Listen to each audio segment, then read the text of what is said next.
Hello and welcome to the genius tutorials. आज हम पढ़ने वाले हैं चैप्टर नंबर 15 जिसका नाम है प्रोबेबिलिटी। हिंदी में कहते हैं इसको प्रायिकता। बहुत ही मजेदार चैप्टर है, बहुत ही मजेदार। मुझे ये चैप्टर बहुत अच्छा लगता है, आपको भी बहुत अच्छा लगेगा। बहुत ही मजेदार चैप्टर है, बहुत सरल भी है और इससे 2 या 3 नंबर का क्वेश्चन आना पक्का ही है। तो ये समझ लीजिए, लिख लीजिए कहीं कि ये मेरे एग्जाम में पक्के होगा ये नंबर। बिल्कुल सरल ऐसे ऐसे क्वेश्चंस आएंगे, आप देखोगे अरे इतना सरल, अरे ये तो मुझे आता है टास्क। दूसरा अगला लाओ, अगला, अरे कितना आसान है। बिल्कुल इतनी आसानी से आपसे इसके क्वेश्चंस बनेंगे, क्या ही बताऊं। बहुत बिल्कुल सरल है। मैं आपको एक एक चीज समझाता हूं क्या क्या है। देखिए, प्रोबेबिलिटी माने क्या होता है? प्रोबेबिलिटी माने प्रायिकता हिंदी में कहते हैं, जिसका मतलब मुझे भी नहीं पता और आपको भी नहीं पता, और मैं बता भी नहीं सकता। ठीक है, आसान शब्दों में समझते हैं। प्रोबेबिलिटी मतलब होती है संभावना, किसी भी चीज की होने की संभावना, किसी भी चीज होने के चांसेस। जैसे कोई, मैं एक एग्जांपल ले लूं, आज बारिश होगी, इसकी क्या संभावना है, क्या चांसेस है आज बारिश होगी। और आपकी बुक का एग्जांपल है, सबसे बेस्ट एग्जांपल है, एक सिक्का उछाला मैंने, टॉस किया, हेड आएगा, क्या प्रोबेबिलिटी है। टेल आएगा, क्या प्रोबेबिलिटी है। जो कुछ भी हो सकता है इस दुनिया में, वो एक उसकी मतलब जिस चीज की भी संभावना है वो सब प्रोबेबिलिटी में आता है। हेड आएगा प्रोबेबिलिटी है, टेल आएगा प्रोबेबिलिटी, मतलब कुछ ना कुछ उसकी प्रोबेबिलिटी होगी, कुछ ना कुछ संभावना होगी। मैंने लूडो खेल रहा हूँ, डाइस फेंका, 6 आएगा, इसकी कुछ प्रोबेबिलिटी होगी, कुछ संभावना होगी, 6 आने की कुछ संभावना होगी। ऐसा नहीं है हर बार 6 आएगा, लेकिन कुछ संभावना होगी आगे। एक एक चीज मैं आपको समझाता हूँ है क्या। ठीक है, तो चलिए मैं आपको लेके चलता हूँ, मैं एक एक पॉइंट आपको लिख के बता देता हूँ। देखिए, मैंने एक एक चीज यहाँ पे आपके लिए लिख दी है। अब मैं एक एक करके आपको समझाता हूँ। पूरी प्रोबेबिलिटी यहाँ खत्म हो जाएगी, इससे ज्यादा कुछ है ही नहीं। प्रोबेबिलिटी में जरा सी प्रोबेबिलिटी है। देखिए, मैंने लिखा sample space, event, favourable event, possible event, sure event, impossible event. क्या इवेंट इवेंट है, क्या इवेंट लगा रखा है? किसी का शादी फंक्शन है? नहीं, किसी की शादी नहीं है। मैं समझाता हूँ क्या इवेंट। देखिए, जो कुछ भी हो सकता है वो एक इवेंट है। जो कुछ भी इस दुनिया में हो सकता है वो एक इवेंट है। मैंने बॉल फेंकी, सामने वाला आउट हो सकता है, ये एक इवेंट है। सामने वाला छक्का मार सकता है, ये एक इवेंट है। लूडो खेला मैंने, डाइस फेंकी, 5 आ सकता है, ये एक इवेंट है। फिर से डाइस फेंका, एक इवन नंबर आएगा, ये एक प्रोबेबिलिटी है, एक इवेंट है। मतलब जो जो कुछ भी हो सकता है, जिसकी संभावना हो सकती है, वो एक इवेंट है। ठीक है, इवेंट को हम लिखते हैं ई। ठीक है, इवेंट को हम लिखते हैं ई। अगली चीज, favourable event, possible possible event, sure event, impossible event. Favourable event बताता हूँ। जैसे एक एग्जांपल लेता हूँ जिससे आपको एक एक चीज समझ में जाएगी। जैसे मैंने लिया एक, क्या लिया, डाइस लिया। ठीक है, मान लेते हैं लूडो खेलने वाली डाइस। उसमें क्या क्या आ सकता है? अच्छा, सैंपल स्पेस। सैंपल स्पेस क्या होता है? देखिए, सैंपल स्पेस में मुझे लिखना है वो चीजें जो हो सकती हैं मेरे केस में, या फिर मतलब जो पूछा है वो सब कुछ सैंपल स्पेस में। जिससे, जैसे एक लूडो का एग्जांपल लेता हूं, मैंने डाइस फेंका तो क्या क्या आ सकता है? एक आ सकता है, 2, 3, 4, 5, 6, जो कुछ भी आ सकता है वो मैं इसमें लिखूंगा। जैसे सैंपल स्पेस में मैं लिखता हूं कुछ इस तरह करके, ऐसे लिखते हैं, ये वाला ब्रैकेट लगा के, 1, 2, 3, 4, 5, 6, फिर ये ब्रैकेट क्लोज। देखिए, जो जो कुछ भी आ सकता है मैं इसमें लिखूंगा, ये कहलाता है मेरा सैंपल स्पेस। जो जो कुछ भी इवेंट हो सकते हैं वो मैं इसमें लिख लूंगा सैंपल स्पेस। ये आपको लिखना है, शायद ये ऐसा बुक में है नहीं, लेकिन मैं आपको बता रहा हूँ आपको ऐसा लिखना। अगर आप ये ऐसा लिख लेंगे ना तो 50% क्वेश्चन तो आपका यही देख के खत्म हो जाएगा, बस इसके बाद कुछ बचता ही नहीं है। ठीक है, सैंपल स्पेस में वो लिखना है हमें। सैंपल स्पेस मतलब हम चीजों को इकट्ठा करके अपने पास एक, मतलब एक बैग में बंद कर लेते हैं, जो जो कुछ भी हो सकता है उसमें से देख के हम आगे का अपना कर देंगे। ठीक है, ये है मैंने अपनी सुविधा के लिए बना लिया, इसको सैंपल स्पेस बोलते हैं। ठीक है, अब फेवरेबल इवेंट का मतलब क्या होता है, इसी से समझाता हूं। मैंने एक डाइस फेंका है तो ये मेरे पॉसिबल आउटकम्स है, नहीं मतलब ये मेरा आ सकता है, तो ये सैंपल स्पेस में मैंने लिख लिया। ठीक है, बढ़िया है। अब किसी ने मुझसे पूछा कि एक मैंने डाइस फेंकी है, क्या प्रोबेबिलिटी है 2 आएगा? 2 आएगा, क्या प्रोबेबिलिटी है? ये 2, 2। भैया एक बार डाइस फेंकेगा, 2 कितनी बार? ज्यादा से ज्यादा एक बार ही आ सकता है। एक बार डाइस फेंकूंगा 2 ही आ सकता है, हो सकता है 3, 4, 5 कुछ भी आए, लेकिन मतलब 2 का पूछ रहा है, कितनी बार आ सकता है? एक बार आ सकता है। एक बार आ सकता है, 2 की नहीं आ सकता, एक बार ही आ सकता है। एक बार फेंकूंगा, एक बार ही आ सकता है, ज्यादा। तो जो चीज हमारे फेवर में आ गई, हमारे पक्ष में जो चीज आ गई, वो कहलाती है फेवरेबल इवेंट। और समझाता हूं, अभी नहीं आया समझ में। मैंने एक डाइस फेंकी, क्या प्रोबेबिलिटी है कि एक इवन नंबर आएगा। इवन नंबर क्या क्या होंगे इसमें? 2, 4, 6, डाइस में इतने होते हैं, इससे ज्यादा कुछ नहीं होता है इवन नंबर। ठीक है, तो अब मेरे पास फेवरेबल क्या क्या हो गया? मेरे पास 2 हो गया, 4 हो गया, 6 हो गया, ये इवन नंबर है, 2, 4, 6। ठीक है, तो ये मेरे से पूछा गया कि क्या प्रोबेबिलिटी है कि इवन नंबर आएगा, कोई भी एक इवन इवेंट आएगा। तो 2, 4, 6, 3 ही हो गए मेरे पास। 3 केस ऐसे हो गए जो मेरे पक्ष में आ गए, तो यही मेरा फेवरेबल इवेंट है। जितने केस मेरे फेवर में आ गए वो फेवरेबल इवेंट है। फेवर फेवर, जितने इवेंट मेरे फेवर में आएगा वो फेवरेबल है। जैसे इवन नंबर का मैंने पूछा था, इवन नंबर आएगा 1 2 3, 3 मेरे पास ऐसे इवेंट आ गए हैं जो मेरे फेवर में, तो मैं यहाँ पे ऐसे लिख लूंगा फेवरेबल इवेंट इक्वल टू 3। ये चीज मैं आपको समझा रहा हूँ, ठीक है। आपने इवेंट समझ लिया, फेवरेबल इवेंट है। अब समझना है पॉसिबल इवेंट। पॉसिबल इवेंट क्या है? जो कुछ भी हो सकता है सब पॉसिबल इवेंट है। एक डाइस फेंकी, जो कुछ भी आ सकता है वो पॉसिबल इवेंट है। 1 2 3 4 5 6, 6 मेरे पास ऐसे केस हैं जो हो सकते हैं डाइस फेंकने में। अगर मैं इस डाइस की जगह सिक्का फेंकता तो मेरे पास सिर्फ 2 होते। 2 क्यों? क्योंकि हेड और टेल सिर्फ 2 ही हो सकता है, ठीक है। तो पॉसिबल इवेंट मेरे पास 2 हो जाते हैं। यहाँ पे मेरे पास कितने होंगे पॉसिबल इवेंट? 6 होंगे। तो ये पॉसिबल इवेंट है, मतलब जिस चीज की बात चल रही है उसमें जो जो कुछ भी हो सकता है वो पॉसिबल इवेंट है। जो जो पॉसिबल है भाई वो पॉसिबल इवेंट है, ठीक है। अब इसके बाद श्योर इवेंट और इम्पॉसिबल इवेंट, ये मैं आपको क्वेश्चन से समझाता हूँ, ठीक है। ऐसे डायरेक्ट समझ नहीं आएगा। एक क्वेश्चन लिया इसी का, किसी ने मुझसे पूछा, मैंने एक डाइस फेंकी, क्या प्रोबेबिलिटी है कि 7 आएगा? 7 आएगा? कैसे आएगा? 7 तो आ ही नहीं सकता, है ही नहीं उसमें कुछ, कैसे आ जाएगा? नहीं आएगा, ये तो इम्पॉसिबल ही। हाँ तो भैया ये इम्पॉसिबल ही है, यही इम्पॉसिबल इवेंट है, यही इम्पॉसिबल इवेंट है।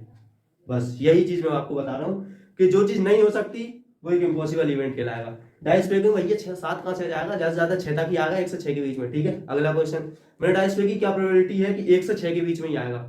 तो 1 से 6 के बीच में ही तो आएगा, और क्या आएगा? वो उतने होते इतने नंबर उसमें, तो ये क्या होगा? तो ये श्योर इवेंट है कि वो ही होगा, पक्का होगा। खूब बादल है घने, खूब गरज रहा है, क्या प्रोबेबिलिटी है? बारिश होगी। भैया जब बादल है खूब तो बरसेगा ही, बादल बरसेगा, ये तो श्योर इवेंट है, ठीक है। तो इसका मतलब होता है श्योर इवेंट। अब ये आपको शायद ये कम समझ में आया, लेकिन मैं आपको क्वेश्चन से समझाता हूँ। देखिए सबसे पहले इसका फॉर्मूला, सबसे पहले फॉर्मूला, एक इवेंट की प्रोबेबिलिटी, प्रोबेबिलिटी ऑफ इवेंट, ठीक है। प्रोबेबिलिटी ऑफ इवेंट क्या होगी? Number of favourable event upon total event, या फिर टोटल पॉसिबल इवेंट, ये इसका फॉर्मूला है। Number of favourable event upon total possible event. Event को आउटकम भी बोलते हैं, या फिर नंबर ऑफ फेवरेबल आउटकम या नंबर ऑफ पॉसिबल आउटकम। ये इसका मैंने फॉर्मूला लिखा है। अब इसको समझते हैं ये क्या है। जैसे यही वाला एग्जांपल लेते हैं। किसी ने मुझसे पूछा, एक में डाइस फेंका मैंने, क्या प्रोबेबिलिटी है कि एक ऑड नंबर आएगा? ऑड नंबर आएगा, क्या क्या ऑड नंबर हो सकते हैं? 1 3 5, ये ऑड नंबर है। सैंपल स्पेस बनाया मैंने, टोटल जो जो कुछ भी हो सकता है डाइस फेंकने पे वो मैंने लिख लिया, ठीक है। अब मैं लिखूंगा क्या? ऑड पूछा मेरे से, ऑड में क्या कहता है? 1 3 और 5, मैंने लिख लिया 1 3 और 5, ठीक है। ये मैं साइड में ऐसे रफ में लिख लूंगा, जरूर नहीं है सामने, और आप लिख भी सकते हैं आराम से। नंबर ऑफ फेवरेबल इवेंट क्या क्या आ रहा है आपके केस में? 1 3 5, कितने इवेंट हो गए? 3 इवेंट आपके पक्ष में आ रहे हैं, आपके केस में फेवर में 3 इवेंट है। मैं यहाँ पे लिख लूंगा प्रोबेबिलिटी ऑफ इवेंट जो है वो कितनी है? मेरे पास फेवरेबल केस 3 आ गए, 3। और आप टोटल केस देखेंगे, टोटल पॉसिबल केस हो कितने सकते हैं? 1 2 3 4 5 6, 6 केस हो सकते हैं जो टोटल पॉसिबल हो सकते हैं। 6, 3/6, ये क्या इसकी ये आंसर है? नहीं जा, यही आंसर है लगभग। अब ये कितना हो जाएगा? 3 1 जा 3 और 3 2 जा 6, 1/2। ये इसकी प्रोबेबिलिटी हो गई, ये इसका आंसर हो गया। मैं एक डाइस फेंकूंगा, ऑड नंबर आएगा, इसकी प्रोबेबिलिटी है 1/2। देखो 3 होते ऑड नंबर, 3 होते इवन नंबर, तो आधे ऑड होंगे आधे इवन होंगे, तो देखिए आधी है प्रोबेबिलिटी, आधे चांस है कि ऑड नंबर ही आएगा। और अगर मैं इसी की जगह इवन नंबर कर दूं अगर, तो इसकी जगह हो जाएगा 1 3 5 की जगह हो जाएगा 2 4 6। तो कितने केस हो गए हमारे, मतलब हमारे फेवर में कितने केस हो गए? 3 हो गए। तो वो भी कितना हो जाएगा? 3/6, उसकी प्रोबेबिलिटी भी आएगी 1/2, ठीक है। अगर मुझसे मान लो पूछ लिया कि क्या प्रोबेबिलिटी है 5 आएगा, मैंने ये तो हटा दिया, ठीक है। क्या प्रोबेबिलिटी है 5 आएगा, तो उसकी जगह फिर ये चेंज हो जाएगा, कितना हो जाएगा? मेरे पास फेवर में मेरे कितने केस आएंगे? 1 5, भैया एक ही बार आ सकता है, ठीक है। मेरे पास एक केस है, और टोटल केस कितने हैं? 6, तो ये इसका आंसर हो गया 1/6। इसकी प्रोबेबिलिटी है कि ये आएगा मेरे पास 5, तो ये मेरे पास प्रोबेबिलिटी हो गई, ठीक है। अब एक चीज मैं आपको प्रोबेबिलिटी के बारे में बता दूं, ये सब हटा देता हूं, कि प्रोबेबिलिटी का आंसर हमेशा 0 और 1 के बीच में ही आएगा, ना तो 0 से कम होगा ना 1 से बड़ा होगा। तो 1 0 बस इतना सा डिफरेंस, जी हाँ बिल्कुल इतना सा डिफरेंस, ऐसा आएगा आपका आंसर 0.5 0.6 0.99 0.58 0.39, कुछ ऐसा आंसर आएगा, कभी 0 से कम या कभी 1 से ज्यादा नहीं आएगा। तो प्रोबेबिलिटी ऑफ इवेंट जो है वो या तो 0 से बड़ी होगी या 0 के इक्वल होगी, या फिर 1 से छोटी होगी या 1 के बराबर होगी। ये ये कहीं आप नोट करके लिख लीजिए, ऐसे लिख लीजिए नोट, और ये प्रोबेबिलिटी ऑफ इवेंट ये होगी। दूसरी चीज मैंने उसमें बताया था ना, सैंपल स्पेस जब बनाया था तो 1 2 3 4 5 6 ये था। मैंने पूछा कि एक डाइस फेंका है, क्या प्रोबेबिलिटी है कि 10 आएगा? ये 10 कहां से आएगा? 10 तो मेरे केस में एक भी नहीं आ रहा है मेरे केस में, तो प्रोबेबिलिटी ऑफ इवेंट कितनी हो जाएगी? मेरे फेवर में कितने केस हैं? 10। 10 तो आते ही नहीं है मेरे फेवर में, 0 केस है। ठीक है, टोटल केस कितने हैं? 1 2 3 4 5 6 केस आ रहे हैं, तो 0.6 0 हो जाएगा। तो भैया ये हो गई 0। देखा, जो 0 है हो ही नहीं सकता, वो इम्पॉसिबल इवेंट।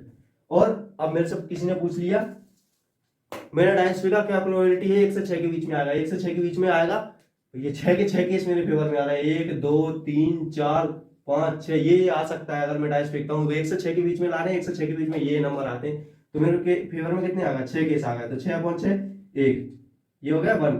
देखिए, श्योर इवेंट 1, इम्पॉसिबल इवेंट 0। जिसका आंसर 1 आ जाए वो श्योर इवेंट है, जिसका आंसर 0 आ जाए वो इम्पॉसिबल इवेंट है। जो हो ही नहीं सकता इम्पॉसिबल, जो बिल्कुल पक्का है ये वो तो श्योर है। ठीक है, वो श्योर इवेंट है। ये चीज आपको मैं बतानी थी। ठीक है, ये आप कहीं नोट करके लिख लीजिए। और अगली मेन चीज जो जिसपे मतलब आधे क्वेश्चन इस पे आते हैं, probability of event, number of favourable outcome upon total outcome. ठीक है, आधे क्वेश्चन जो आते हैं वो किस फॉर्मूले पे आते हैं? देखिए आप क्या है, probability of event is equals to 1 minus probability of E का बार। अब ये ई का बार, ये ई के ऊपर जो बार लगा दिया, ये ऐसे डैश करके, ये क्या चीज है? इसका मतलब है probability of not an event. मतलब क्या? मतलब ये हो नहीं सकता। ये प्रोबेबिलिटी ऑफ इवेंट ये हो सकता है, प्रोबेबिलिटी ऑफ नॉट इवेंट ये नहीं हो सकता है। अब ये क्या चीज है कि इसको जरा समझाइए, तो ये क्या बता दिया? ठीक है, मैं आपको बताता हूं। जैसे मैंने लिया था क्या, जस्ट अभी ये वाला एग्जांपल लिया है। नहीं, अब कुछ अगला ले लेते हैं यार, बहुत खेल लिया यार, लूडो वूडो बहुत खेल लिया, कुछ नया गेम खेलते हैं। ठीक है, मेरे पास एक डब्बा है, उसमें मेरे पास 5 रेड बॉल है। एक डब्बे में 5 रेड बॉल है और 5 नहीं, कम लेता हूं थोड़ी, 3 व्हाइट बॉल है। ठीक है, 3 व्हाइट बॉल है डब्बे में, 5 रेड और 3 व्हाइट। ठीक है, तो टोटल बॉल कितनी हो गई? 8 बॉल हो गई। मैं इधर सैंपल स्पेस बना लूंगा, लिख लूंगा red red red red red red ball red ball red ball 5। ठीक है, 5 बार लिख लूंगा, और white ball white ball white ball 3 बार लिख लूंगा। ठीक है, मतलब 3 बार हो गए मेरे पास टोटल केस हो गए 8। और अब मैं आगे को क्वेश्चन करता हूं। ठीक है, क्या प्रोबेबिलिटी है कि मैंने डब्बे में हाथ डाला और एक लाल बॉल आएगी? लाल बॉल आएगी, देखता हूँ लाल 5 मतलब मैं हाथ डालूंगा, 5 मेरे के फेवर में ऐसे केस आ रहे हैं कि लाल बॉल ही आएगी, तो मेरी प्रोबेबिलिटी हो जाएगी 5 टोटल केस कितने थे? 8। ये मेरी प्रोबेबिलिटी हो जाएगी। ठीक है, अब इसको मैं बताऊं कैसे कि क्या प्रोबेबिलिटी है कि मैंने हाथ डाला और लाल बॉल नहीं निकली, तो इसकी प्रोबेबिलिटी क्या होगी? इसका मतलब आप एक समझिए कि मैंने डब्बे में हाथ डाला, लाल बॉल नहीं निकली, तो मतलब वो व्हाइट बॉल निकली। ठीक है, अब वो व्हाइट बॉल जब निकली है तो उसकी भी कुछ प्रोबेबिलिटी होगी। ठीक है, व्हाइट बॉल की प्रोबेबिलिटी, मेरे पास कितने केस होंगे ऐसे जो व्हाइट बॉल के होंगे? डब्बे में हाथ डालूंगा, 3 बार व्हाइट बॉल निकलेगी मेरे फेवर में, 3 केस ऐसे आते हैं, 3 मेरे फेवर में आ गए और टोटल हो गए 8।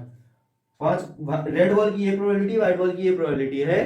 ठीक है, अब मैं ये आपको ये चीज समझाने वाला था कि जैसे मैंने डब्बे में हाथ डाला, रेड बॉल का पूछा, तो रेड बॉल की प्रोबेबिलिटी हो गई 5/8। क्या प्रोबेबिलिटी है कि रेड बॉल नहीं आएगी? रेड बॉल नहीं आएगी तो ये आएगी, मतलब 3/8 व्हाइट बॉल की ये वाली प्रोबेबिलिटी होगी। ठीक है, अब मैं इससे समझाता हूँ आपको।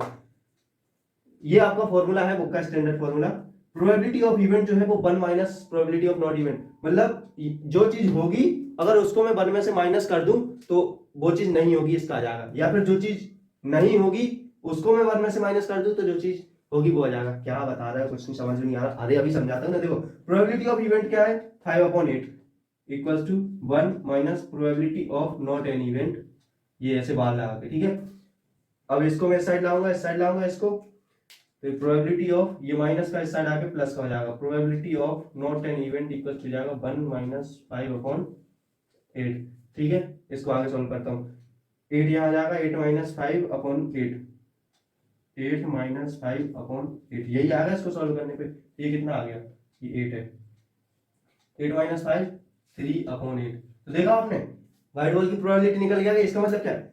और ये रेड बॉल ना आने की ये प्रोबेबिलिटी है। जब रेड बॉल नहीं आएगी तो व्हाइट ही तो आएगी, ये तो जरा कॉमन सेंस की बात है। तो ये मैं बता रहा हूं, प्रोबेबिलिटी ऑफ इवेंट अगर मैं 1 में से माइनस कर दूं, देखिए प्रोबेबिलिटी ऑफ इवेंट को मैंने 1 में से माइनस कर दिया, तो probability of not an event आ जाएगा, मतलब वो चीज नहीं होगी, ये आ गई 3/8 नहीं होगी। हाँ व्हाइट बॉल आएगी, वो जाहिर सी बात है, जब रेड नहीं आएगी तो व्हाइट आएगी, एक निकालना हो, ठीक है। तो ये थी ये वाला फॉर्मूला, आप इसको कहीं लिख लीजिए, इसको कहीं क्या, इसको लिखिए सामने बिल्कुल पेज पे बड़े बड़े अक्षरों में, ये वाला फॉर्मूला, इसके पहले जो मैंने बताया था अभी प्रोबेबिलिटी ऑफ इवेंट, ये 2 फॉर्मूले आपको लिखने हैं, इस पे आपका पूरी एक्सरसाइज खत्म हो जाएगी, ठीक है। और अब इसमें और कुछ नहीं बचा मेरे हिसाब से, लगभग इसमें आपकी पूरी एक्सरसाइज खत्म हो जाएगी। आपको सिर्फ ये 2 फॉर्मूले याद रखने हैं, इसके जो पहले बताया था और ये वाला, इस 2 फॉर्मूले में आपकी पूरी एक्सरसाइज खत्म हो जाएगी। तो ये रही आज की वीडियो, बढ़िया आराम से पढ़िए, खूब मौज कीजिए और बेहतरीन मस्त रहिए। अगली वीडियो में मिलते हैं, इस एक्सरसाइज को शुरू करेंगे, आगे क्वेश्चंस करेंगे, और एक वीडियो में लगभग 1 या ज्यादा से ज्यादा 2 वीडियो, बस इतने में पूरी एक्सरसाइज आपकी खत्म हो जाएगी। जितनी भी एक्सरसाइज है, एक ही एक्सरसाइज है, वो थोड़ी लंबी है लेकिन वो खत्म हो जाएगी, कुछ नहीं है, बिल्कुल जरा से सवाल यूं करोगे आप, यूं ऐसे। तो ठीक है, मिलते हैं अगली वीडियो में, तब तक के लिए take care and bye bye.